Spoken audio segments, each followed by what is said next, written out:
So I want you to go and check this letter that has been written by these bodies. If you haven't seen the letter, don't worry, I will explain. This letter has been written by 4 bodies of churches: ZCC, Zimbabwe Council of Churches, Yuda Caesar, and Evangelical Fellowship of Zimbabwe. To give you context of what this means, Evangelical Fellowship of Zimbabwe represents most of the Pentecostal churches that are in Zimbabwe, which include AFM, Zayoja, New Life Covenant Church, or pretty much most of the tongue-speaking churches that are in Zimbabwe, including some of the prophetic, like Good News Church, the Church of Prophet Hubert Angel. Now, what this also means is, if you check on the ZCC side, there is Roman Catholic, Anglican, Presbyterian, United Methodist Church, among many others that you are seeing on the screen. These are the constituents of the churches that are represented here.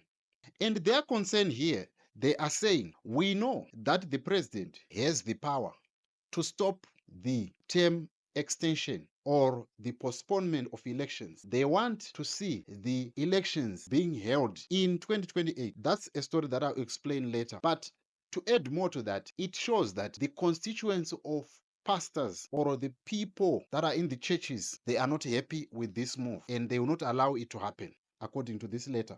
But the second thing that you must also understand how grave this term extension is going to be. The issue here is, if you recall that the late President Robert Mugabe amended the constitution in 1987, became executive president 2 years later. What this means is, we had President Robert Mugabe changing the constitution from having a prime minister and a president. And what this also meant is that we were going to have President Robert Mugabe for the next 30 years.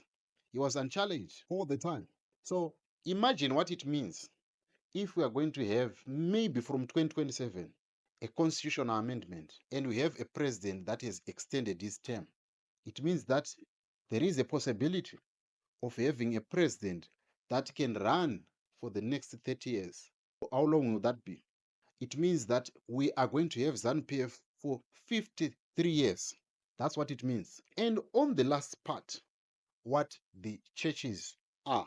Remember, there was constituency of pastors for ED, where pastors were pledging their allegiance to ED 2023. But also, part of ZCC, they were proposing that there be postponement of the 2023 elections. And I want you to see that the pastors, as much as this letter might be relevant today, but it also spells what they were asking in 2023. And this is going to be the response from ED Mnangagwa, that you asked us to not go into elections and focus on electoral reforms. We're going to give you electoral reforms in 2033. But the question now is, who is sitting on the opposition benches to affirm that the opposition is now in the pockets of ZANU-PF? So there will be no opposition. So we must be careful what we wish for, because ZANU-PF will always use that to their advantage, and they will use that as a response to what you had asked in the past. But my question to you is, do you think that this letter is going to be listened to, is going to force ZANU-PF to rethink about proposing or continuing with the mantra of 2033? I would love to hear your thoughts on this one.